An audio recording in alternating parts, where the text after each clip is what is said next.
Welcome বন্ধুরা, design Bangla IT চ্যানেলে আপনাকে স্বাগতম। তো বন্ধুরা, আজকে আমরা দেখব সরাসরি কিভাবে একটি এক্সট্রা কালার বা প্যান্টন কালার কালি তৈরি করা হয়। তো প্রিন্টিং প্রেসে আমরা কিন্তু সবসময় এভাবেই তৈরি করে থাকি। তো দেখুন, এখানে একটা সলিড একটা ডিজাইন দেখতে পাচ্ছেন। এখানে সলিড কাভার যে ডিজাইন, এই কালারটা তৈরি করা হবে।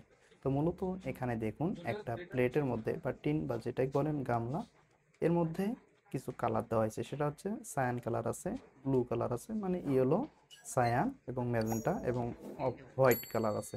তো এই সমস্ত কালারগুলো নিয়ে মূলত এখানে একসঙ্গে মিক্স করা হচ্ছে। তো এখানে একটা কথা আপনাকে বুঝতে হবে, যদি আপনি সেপারেট আলাদা আলাদা কালি দিয়ে বা চার কালার সিএমওয়াইকে কালার দিয়ে প্রিন্ট করেন, তাহলে আলাদা আলাদাভাবে রুলে দিতে হয়। এখন যদি নির্দিষ্ট একটা কালারকে আপনি বানাতে চান বা প্যান্টন কালার যেভাবে তৈরি করা হয়, তো বিভিন্ন দুই তিনটা কালার মিলে কিন্তু এক্সট্রা একটা কালার তৈরি করতে হয়। তো মূলত সেই কালারটা কিন্তু এখানে তৈরি করা হচ্ছে। এখানে মূলত দেখতে পাচ্ছেন যে একটা কালারকে মিক্স করার জন্য এখানে হোয়াইট কালার এবং সায়ান কালার এবং ইয়েলো কালার ইউজ করা হচ্ছে। দেখুন, এখানে কিন্তু খুব সুন্দরভাবে এটা প্রসেস করতেছে। তো এগুলো মোটামুটি একটু আঠালো আকারে দেখা যাচ্ছে যে কালারগুলো। এখানে দেখুন, আগে একটু ট্রাই করে দেখতেছে আসলে এগুলো কি ঠিক আছে কিনা, কালারটা হচ্ছে কিনা। প্র্যাকটিক্যালি কিন্তু প্রিন্টিং প্রেসে ঠিক এভাবে দেখা হয়। তো দেখুন, এখানে তার সঙ্গে মিলতেছে কিনা। এখন যেহেতু আরো একটু লাগতেছে হোয়াইট কালার, এই কালিটা আবারও মিক্স করতেছে। তো দেখুন, এখানে কিন্তু আবারও এই কালারটা দিচ্ছে। তো হোয়াইট কালার আবারও অ্যাড করতেছে। অ্যাড করার পর আবারও দেখুন প্রসেসটা কিভাবে করে। ব্যাস, এখানে হোয়াইট কালার দিয়ে দিল। সেম ভাবে আগের মতো আবারও কালারগুলোকে একদম মিক্স করবে।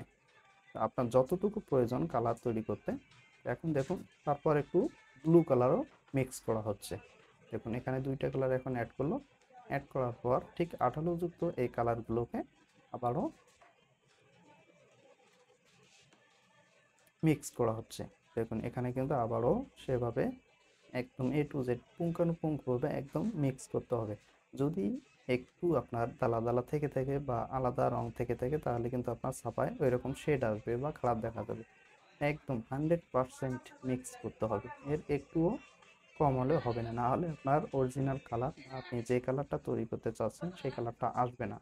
তো এখানে মূলত দেখুন, ঠিক এভাবে এটাকে মিক্স করে তার জেনুইন যে কালারটা চাচ্ছে, যে ওই যে আমরা দেখলাম পাশ হয়ে যে বোর্ড সলিড কালারটা, ঠিক সেই সলিড কালারটা এখানে আনা হবে। তো এই মূলত এই কালারগুলোকে একটু, যদিও শক্ত শক্ত থাকে, এগুলোকে সয়াবিন তেল দিয়ে আমরা যেটা বাজার থেকে কিনে এনে খাই, সেই তেলটা তেলটা কিন্তু এখানে দেওয়া হয়। সয়াবিন তেল একটু দিয়ে, যাতে খুব সহজে একটু নাড়াচাড়া করা যায় বা একটু মুভ করা যায়, এজন্য কিন্তু এখানে সয়াবিন তেল ইউজ করা হয় কালির সঙ্গে। ঠিক আছে, দেখুন এই কালির সঙ্গে সয়াবিন তেল দিয়ে একটু মিক্স করা হচ্ছে। দেখুন, মোটামুটি কিন্তু এখন তার অরিজিনাল কালারটা চলে আসছে। এই যে এই বোর্ডটা দেখুন, এর সলিড কালারটা ছাপা হবে। তো